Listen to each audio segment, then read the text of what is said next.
భవత్ media news కి స్వాగతం. Bulletin లో ముందుగా హెడ్లైన్స్. బైడెన్ కు తీవ్రమైన ప్రోస్టేట్ క్యాన్సర్, ఎముకలకు పాకిన వ్యాధి.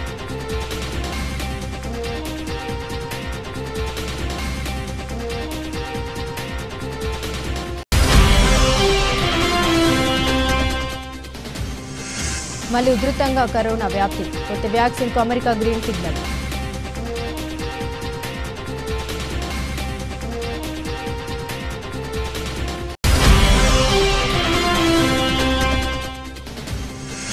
అమరాబాద్ లో ముఖ్యమంత్రి పర్యటన, బీఆర్ఎస్ నాయకుల ముందస్తు అరెస్టులు.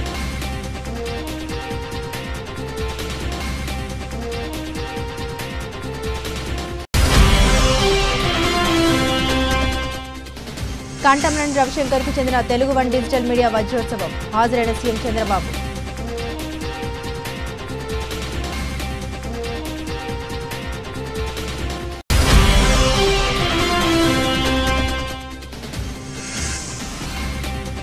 తిరుమల శ్రీవారి భక్తులకు అలర్ట్, ఆర్జిత సేవ టికెట్ల కోటా విడుదల.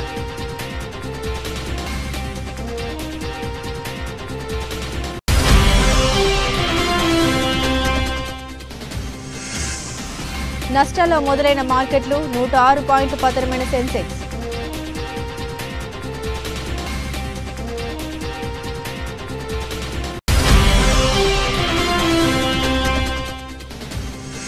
ఢిల్లీ క్యాపిటల్స్ ఓటమి, ప్లే ఆఫ్స్ కు గుజరాత్ టైటాన్స్.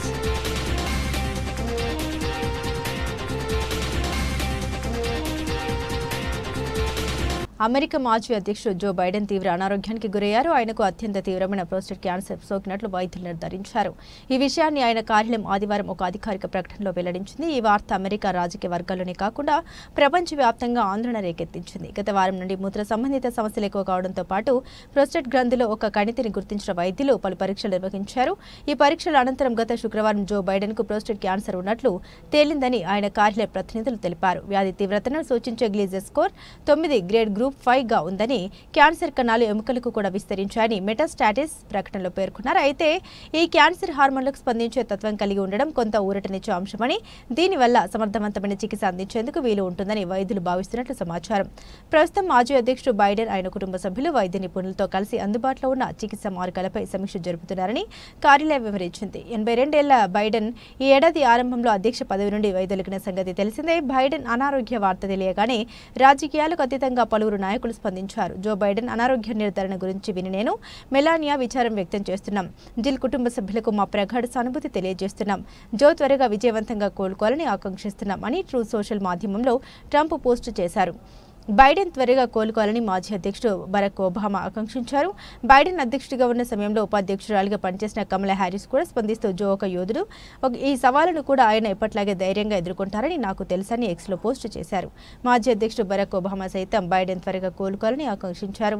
డెమోక్రటిక్ పార్టీ చట్టసభ సభ్యుడు రో ఖన్నా కూడా స్పందిస్తూ ఇటీవల నిర్ధారణ క్యాన్సర్ను ఓడించడానికి జో బైడెన్, ఆయన కుటుంబం కోసం ప్రార్థిస్తున్నాను. ఆయన జిల్ ఎప్పుడు పోరాట యోధులే. ఈ సవాల్ను కూడా వారు ధైర్యంగా హుందాగా ఎదుర్కొంటారని నాకు నమ్మకం ఉందని ఎక్స్లో పేర్కొన్నారు. గతంలో బైడెన్ అధ్యక్షుడిగా ఉన్న సమయంలో కూడా ఆయన ఆరోగ్య, మానసిక చురుకుదనంపై పలు ప్రశ్నలు తలెత్తాయి. చాలా మంది డెమోక్రాట్లు కూడా ఆశ్చర్యం, నిరాశ వ్యక్తం చేసిన సందర్భాలు ఉన్నాయి. కాగా బైడెన్ కుమారుడు బైడెన్ 2015 క్యాన్సర్తో మరణించిన విషయం విదితమే. అప్పటి నుండి బైడెన్ మొదటి ఉపాధ్యక్షుడిగా, బరాక్ ఒబామా హయాంలో ఆ తర్వాత 2021 నుండి అధ్యక్షుడిగా క్యాన్సర్ నివారణకు మూన్ షాట్ కార్యక్రమానికి నాయకత్వం వహిస్తున్నారు. ఇప్పుడు ఆయన స్వయంగా క్యాన్సర్ బారిన పడడం విచారకరం.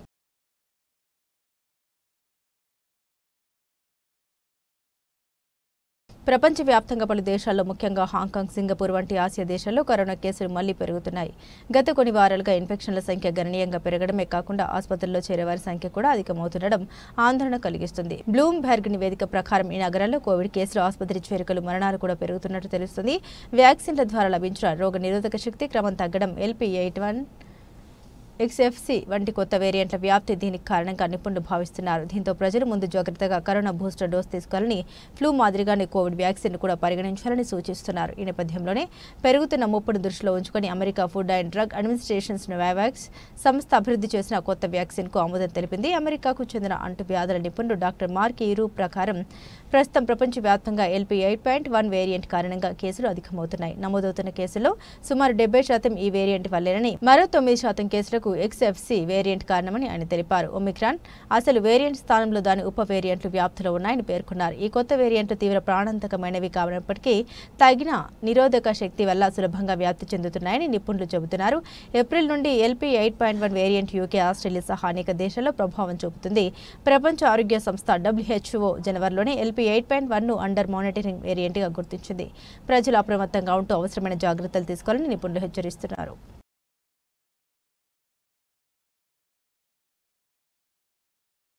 ముఖ్యమంత్రి రేవంత్ రెడ్డి మరి కాసేపట్లో నాగర్ కర్నూలు జిల్లా అమ్రాబాద్ మండలం మాచవరంలో పర్యటించనున్నారు. ఈ నేపథ్యంలో పోలీసులు అక్రమ నిర్బంధాలకు పాల్పడుతున్నారు.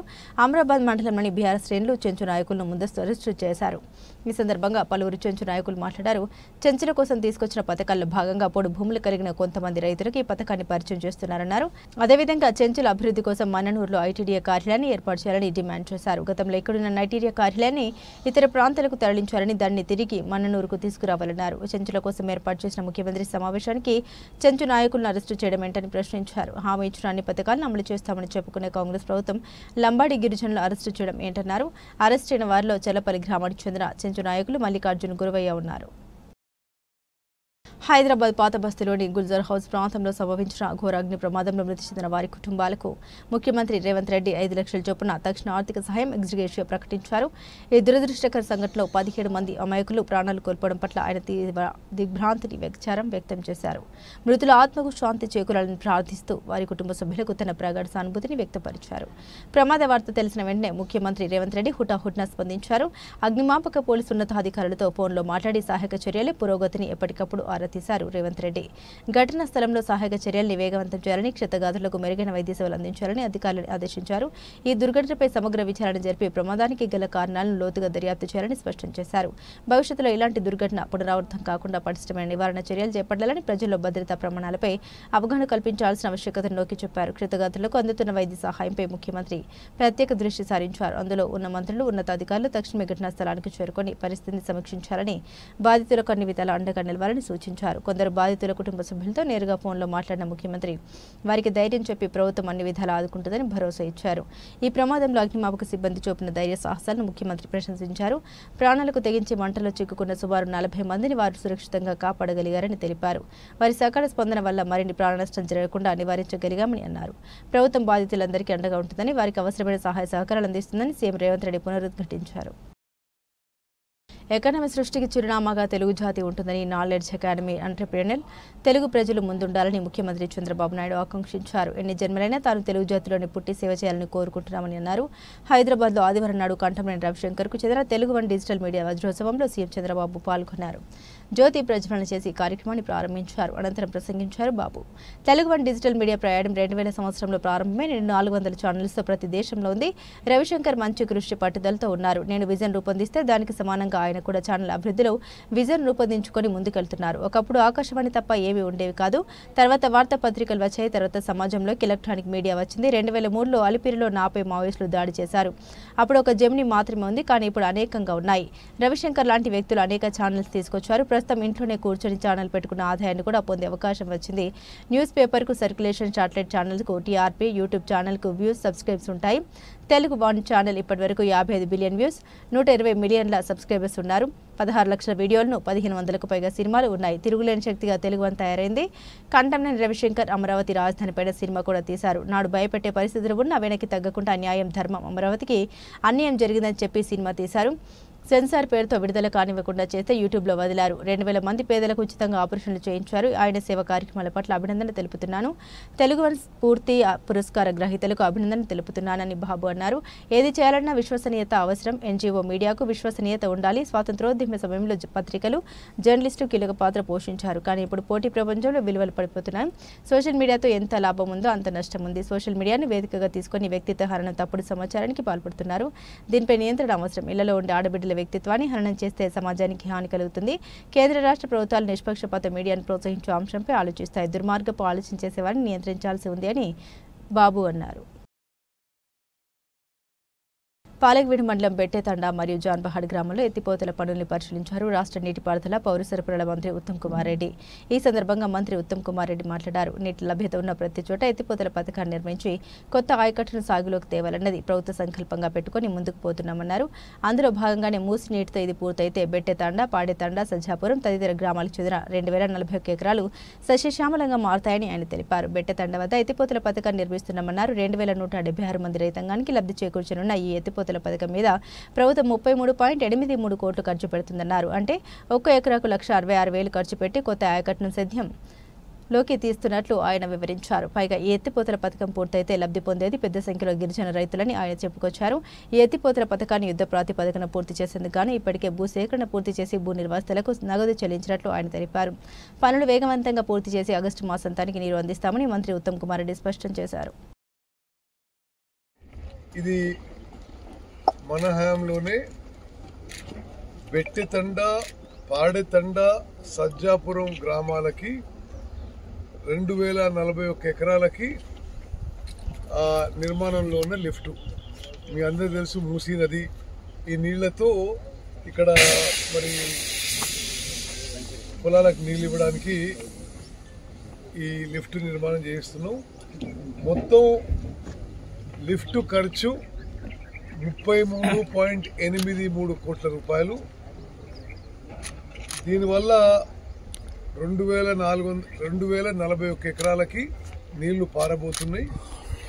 అంటే ఒక్కొక్క ఎకరానికి ప్రభుత్వం ఖర్చు పెడుతున్న సొమ్ము 1,66,000 ఈ లిఫ్ట్ ద్వారా. దీని కింద లబ్ధి పొందే రైతులు 2,176 మంది. అందులో గిరిజనులు 1,877. అంటే ఎక్కువ శాతం 2,176 మొత్తం రైతుల్లో గిరిజన రైతులు 1,877. ఎస్సీలు, దళితులు 34 మంది, బీసీలు 168 మంది, ఓసీలు 97 మంది. ఓకే, ఇది మరి 2,000 హనుమంతరావు ఎప్పటికి చేస్తావు మరి. ఇది ఇంకొన్ని మిషన్లు మ్యాన్ పవర్ పెట్టు. నువ్వే తెలుగులో పనిచ్చినావు. ఓకే, వార్ ఫుటింగ్ లో పూర్తి చేయాలి. ఓకే, సో వార్ ఫుటింగ్ లో పని పూర్తి చేసి ఆగస్టులో, అంటే ఇది మే, జూన్, జూలై, ఆగస్ట్ 3 నెలల్లో ఈ పనులు పూర్తి చేసి మరి ధన్యవాదాలు. విలేకరు మిత్రులందరూ ఇప్పుడు జాన్పాడ్ లిఫ్ట్ చూద్దాం. సరస్వతి పుష్కరాల సందర్భంగా త్రివేణి సంగమంలో పుణ్య స్నానాలు ఆచరించిన మాజీ మంత్రి మేడ్చల్ శాసనసభ్యులు చామకూర మల్లారెడ్డి. తెలంగాణ రాష్ట్రం అత్యంత ప్రతిష్టాత్మకంగా నిర్వహిస్తున్న సరస్వతి పుష్కరాలు జయశంకర్ భూపాలపల్లి జిల్లా దక్షిణ కాశీ కాళేశ్వరంలో సరస్వతి పుష్కరాల సందర్భంగా త్రివేణి సంగమంలో పుణ్య స్నానాలు ఆచరించడం జరిగింది. తదనంతరం కాళేశ్వరం శ్రీ ముక్తేశ్వర స్వామి ఆలయంలో ప్రత్యేక పూజలు నిర్వహించి స్వామివారిని దర్శనం చేసుకోవడం జరిగింది. ఆలయ పురోహితులచే ఆశీర్వచనం స్వీకరించడం జరిగింది. ఈ కార్యక్రమంలో పిరిసాతిగూడ మాజీ మేయర్ జక్కా వెంకటరెడ్డి, ఉమ్మడి గట్కేసర్ మండల మాజీ జడ్పీటీసీ మంద సంజీవరెడ్డి, గట్కేసర్ సహకార bank director Chandupatla Dharmareddy, doctor Vishnuvardhan Reddy, Baddam Jaganmohan Reddy, BRS party ముఖ్య నాయకులు, కార్యకర్తలు ఉన్నారు. కేవలం 3 గంటల్లోనే ఆపరేషన్ సింధూర్తో భారత సైనికుల వీరోచిత పోరాట పటిమ, యావత్ భారతదేశం శక్తి సామర్థ్యాలను ప్రపంచానికి చాటి చెప్పామని ఇది భారత సైనికుల ఘన కీర్తిగా రాష్ట్ర దేవాదాయ శాఖ మంత్రి ఆనం రామనారాయణ రెడ్డి తెలిపారు. ఆపరేషన్ సింధూర్ విజయాన్ని గర్విస్తూ భారత సైనికుల పరాక్రమ వీరత్వాన్ని కొనియాడుతూ దేశభక్తికి ప్రతీకగా ఆత్మకూరు చరిత్రలో నిలిచేలా ఆదివారం సాయంత్రం తిరంగ యాత్ర నిర్వహించారు.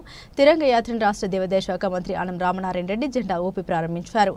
భారతదేశం కోసం ప్రాణాలు అర్పించిన యుద్ధ వీరుడు మురళీ నాయక్ పహల్గామ్ ఉగ్రవాదుల దాడిలో ప్రాణాలు కోల్పోయిన రాష్ట్రానికి చెందిన మధుసూదన్ రావు చంద్రమౌళి అమర్ రహే అంటూ భావోద్వేగంతో జోహార్లు అర్పిస్తూ మంత్రి ఆనం రామనారాయణ రెడ్డి తిరంగ యాత్రలో ముందుకు కదిలారు. వేలాదిగా తరలివచ్చిన ఆత్మకూరు నియోజకవర్గ ప్రజలు, యువత, ఎన్టీఏ కూటమి నాయకులు, కార్యకర్తలు, మహిళలు, అధికారులతో ఆత్మకూరు మున్సిపల్ కార్యాలయం నుండి Somasila road, BSR centre, bus stand road మీదుగా సత్రం సెంటర్ వరకు తిరంగ యాత్ర కొనసాగింది. మనమంతా ఒకటే, అందరూ భారతీయులనే దేశభక్తి ఉప్పొంగేలా భారత జాతీయ పతాకాన్ని రెపరెపలాడిస్తూ ప్రజలందరూ తిరంగ యాత్రలో ఉత్సాహంగా పాల్గొన్నారు. భారత్ మాతాకి జై, వందే మాతరం నినాదాలతో ఆత్మకూరు పట్టణం మారుమోగింది. ఉగ్రవాద సంస్థలు ఈ దేశాన్ని దోచుకోవడానికి ఈ దేశాన్ని కబళించడానికి, ఈ దేశాన్ని దోపిడీ చేసి దోచుకుని తమ ఆస్తుల్ని తరలించుకోవడానికి చేసేటువంటి ప్రయత్నంలో గడిచిన 9 సంవత్సరాలుగా ప్రశాంతంగా ఉన్నటువంటి కశ్మీర్ లోయలో యాత్రకని వెళ్ళినటువంటి కుటుంబాలను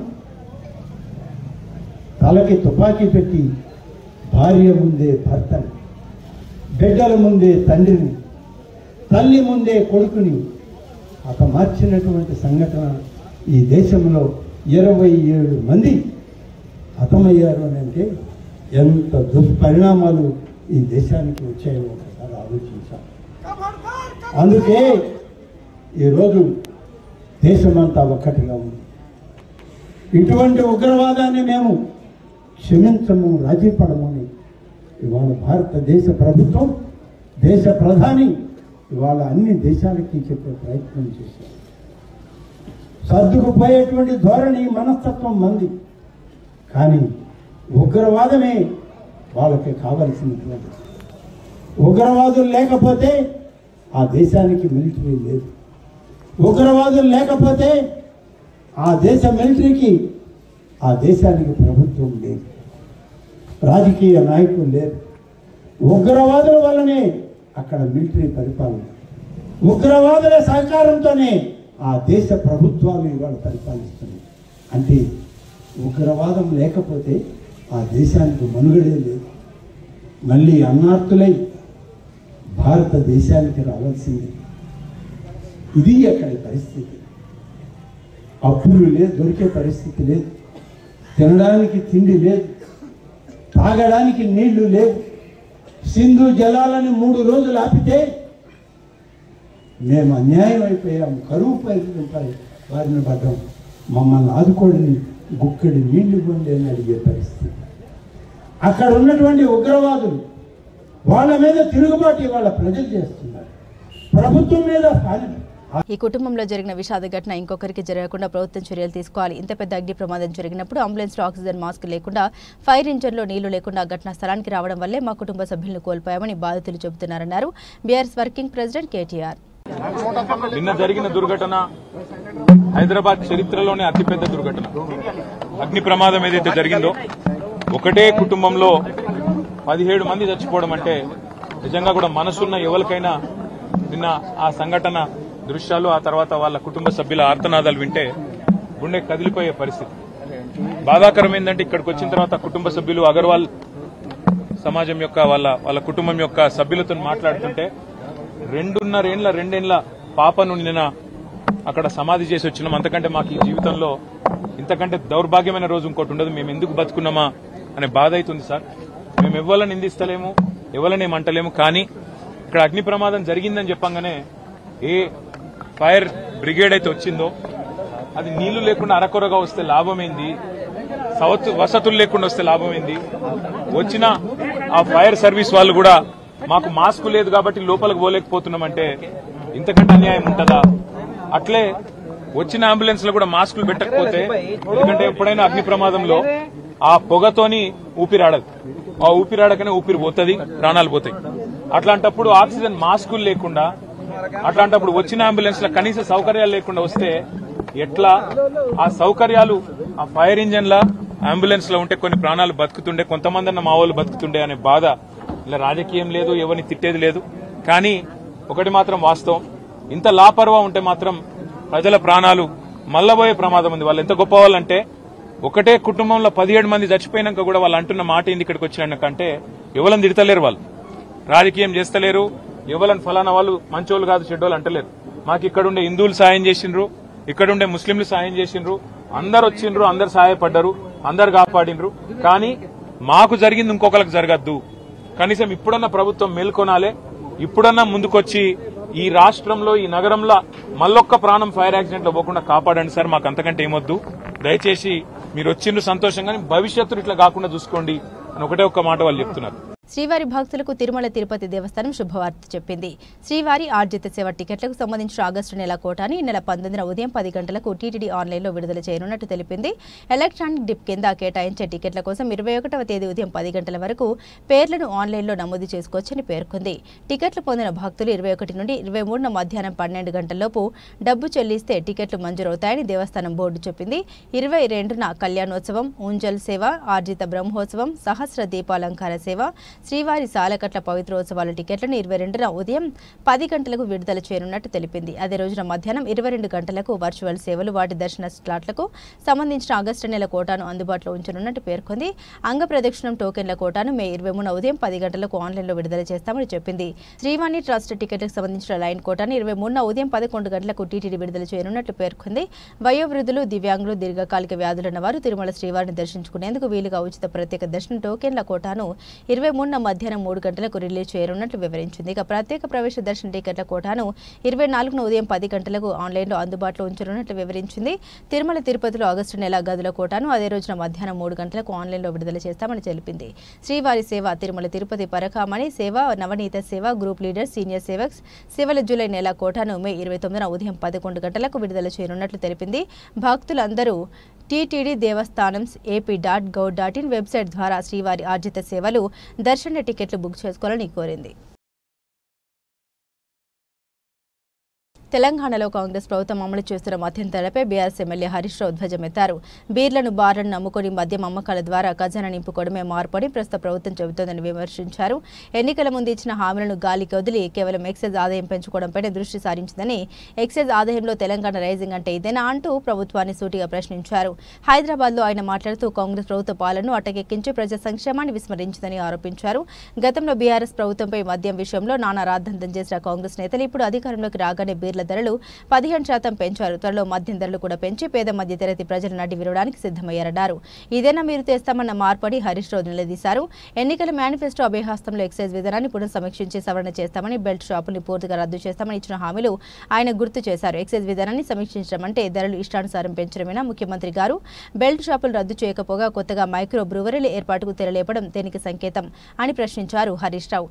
రాష్ట్ర ఆర్థిక పరిస్థితిపై అవాస్తవాలు ప్రచారం చేసి ఇప్పుడు ఆ లోటును మద్యం ద్వారా పూడ్చుకోవాలని చూడడం సిగ్గుచేటని హరీష్ రావు విమర్శించారు.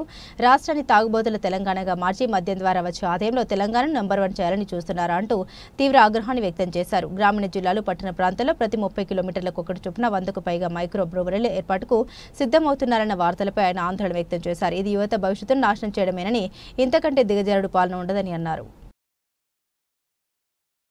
దేశీయ స్టాక్ మార్కెట్లు గురువారం నష్టాలు ప్రారంభమయ్యాయి. బ్లూ చిప్ స్టాక్స్ ఆసియా మార్కెట్లో ప్రతికూల పవనాల నేపథ్యంలో నష్టాలు మొదలయ్యాయి. 30 షేర్ల BSE bench mark index Sensex ప్రారంభ ట్రేడింగ్లో 106.78 పాయింట్లు పతనమై 81,223.78 పాయింట్లకు చేరుకుంది.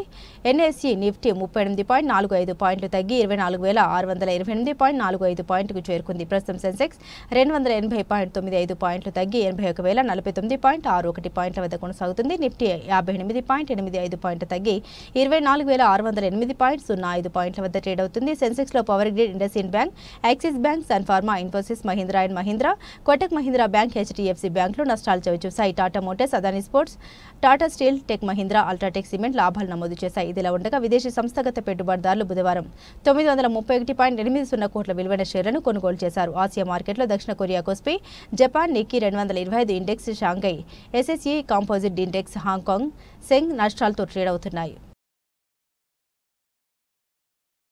అరుణ్ జైట్లీ స్టేడియంలో ఢిల్లీ క్యాపిటల్స్ తో జరిగిన మ్యాచ్లో గుజరాత్ టైటాన్స్ 10 వికెట్ల తేడాతో సూపర్ విక్టరీతో ఈ సీజన్లో ప్లే ఆఫ్స్ చేరిన తొలి జట్టుగా నిలిచింది. ఢిల్లీ నిర్దేశించిన 200 పరుగుల లక్ష్యాన్ని టైటాన్స్ 19 ఓవర్లలోనే ఛేదించింది. సాయి సుదర్శన్, అజయ్ శతకానికి 61 బంతుల్లో 108 నాటౌట్, తోడు కెప్టెన్ శుభ్మన్ గిల్ 53 బంతుల్లో 93 నాటౌట్ మెరుపు ఇన్నింగ్స్తో ఆ జట్టు ఘన విజయం సాధించింది. ఢిల్లీ బౌలర్లు ఒక్క వికెట్ కూడా పడగొట్టలేకపోయారు. అటు మొదట బ్యాటింగ్ చేసిన DC star batter KL Rahul Ajay century 65 బంతుల్లో 112 నాటౌట్తో రాణించాడు. దీంతో నిర్ణీత 20 ఓవర్లలో ఢిల్లీ 3 వికెట్ల నష్టానికి 199 పరుగులు చేసింది. ఈ మ్యాచ్లో ఓపెనర్గా వచ్చిన రాహుల్ తొలి 18 బంతుల్లో కేవలం 17 పరుగులే చేశాడు. ఆ తర్వాత కాస్త గేర్ మార్చాడు. 3 ఓవర్లోని స్టార్ ప్లేయర్ డూప్లెసిస్ 5 నిష్క్రమించడంతో రాహుల్ అచ్చుతూచి ఆడాడు. సిరాజ్ 5వ ఓవర్లో 2 వరుస బౌండరీలు బాదిన అతడు జబాడా 6వ ఓవర్లో 6-4-6తో పంతా మార్చాడు. 35 బంతుల్లో అర్ధశతకం పూర్తయ్యాక రాహుల్ పూర్తిస్థాయిలో జోరు పెంచాడు. 50 నుండి 90లోకి రావడానికి రాహుల్ తీసుకున్న బంతులు 16 మాత్రమే. ప్రసిద్ధ 19 ఓవర్లలో 6-4తో 60 బంతుల్లో ఈ ఢిల్లీ ఓపెనర్ సెంచరీ పూర్తి చేసుకున్నాడు. ఐపీఎల్లో అతడికి ఇది 5వ సెంచరీ కాగా 3 ప్రాంతీయ జిల్లా పంజాబ్ లక్నో ఢిల్లీ తరపున ఆడుతూ సెంచరీ సాధించిన తొలి ఆటగాడిగా రికార్డుకెక్కాడు. చివరికి 65 బంతుల్లో 112 పరుగులు చేసి నాటౌట్గా ఉన్నారు. అతని అజేయ ఇన్నింగ్స్లో 14 ఫోర్లు 4 సిక్సర్లు ఉన్నాయి. 20 ఓవర్లలో 3 వికెట్ల నష్టానికి 199 పరుగులు చేసిన డీసీ జీటీకి 200 పరుగుల భారీ లక్ష్యాన్ని నిర్దేశించింది. ఇక ఛేదనలో గుజరాత్ ఆరంభం నుండి లక్ష్యం దిశగా సాగింది. ఢిల్లీ కెప్టెన్ అక్షర్ వేసిన తొలి ఓవర్లోనే 10 పరుగులు రాగా నటరాజన్ రెండో ఓవర్లో సుదర్శన్ 4 బౌండరీలు బాదడంతో ఆ ఓవర్లో 20 రన్స్ వచ్చాయి. మరో ఎండ్లో కెప్టెన్ శుభ్మన్ గిల్ మొదటి క్రీజులో కుదురుకునేందుకు కాస్త సమయం తీసుకున్నాడు. దాంతో నెమ్మదిగా ఆడాడు. అక్షర్ 9వ ఓవర్లో బౌండరీతో సుదర్శన్ హాఫ్ సెంచరీ పూర్తి చేసుకున్నాడు. అదే ఓవర్లో గిల్ ఓ సిక్సర్ బాదాడు. ఆ తర్వాత చెమిర ఓవర్లో బౌండరీతో గిల్ కూడా అర్ధశతకం సాధించాడు. ఇద్దరు అర్ధశతకాల తర్వాత బౌండరీలు సిక్సర్ల మూత మోగించారు. కుల్దీప్ యాదవ్ 18 ఓవర్లో సిక్సర్తో సాయి సుదర్శన్ ఐపీఎల్లో 2వ శతకాన్ని నమోదు చేశాడు. ఆఖరికి టైటన్స్ 19 ఓవర్లలోనే వికెట్ నష్టపోకుండా లక్ష్యాన్ని ఛేదించింది. ఈ విజయంతో గుజరాత్ ప్లే ఆఫ్స్ బెర్త్ కూడా కన్ఫర్మ్ చేసుకుంది. అలాగే ఈ సీజన్లో ప్లే ఆఫ్స్ చేరిన తొలి జట్టుగా నిలిచింది. ఇక ఢిల్లీ ఓటమితో గుజరాత్తో పాటు royal Challengers Bengaluru, RCB, Punjab Kings కూడా ప్లే ఆఫ్స్కు అర్హత సాధించాయి.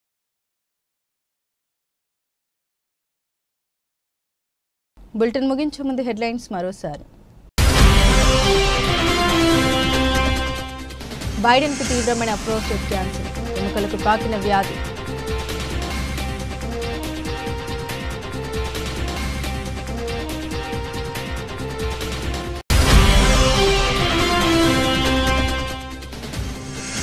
మళ్లీ ఉధృతంగా కరోనా వ్యాప్తి, కొత్త వ్యాక్సిన్కు అమెరికా గ్రీన్ సిగ్నల్.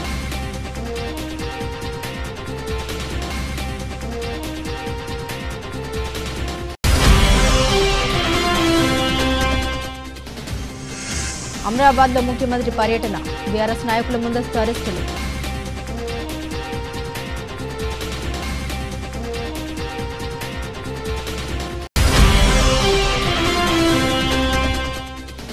కాంటంనేని రవిశంకర్కు చెందిన తెలుగు వన్ డిజిటల్ మీడియా వజ్రోత్సవం, హాజరైన సీఎం చంద్రబాబు.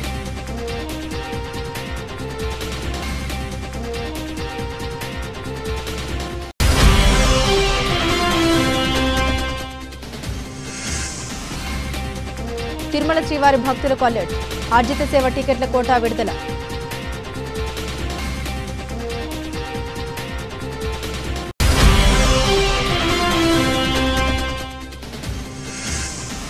నష్టాల్లో మొదలైన మార్కెట్లు, 106 పాయింట్లు పతనమైన సెన్సెక్స్.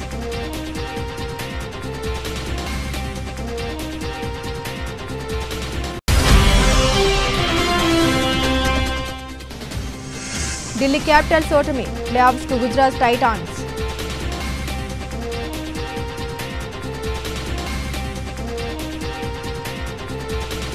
ఇవి ఈ బులెటిన్లోని విశేషాలు. తిరిగి మరో బులెటిన్తో మళ్ళీ కలుసుకుందాం. అంతవరకు సెలవు, నమస్కారం.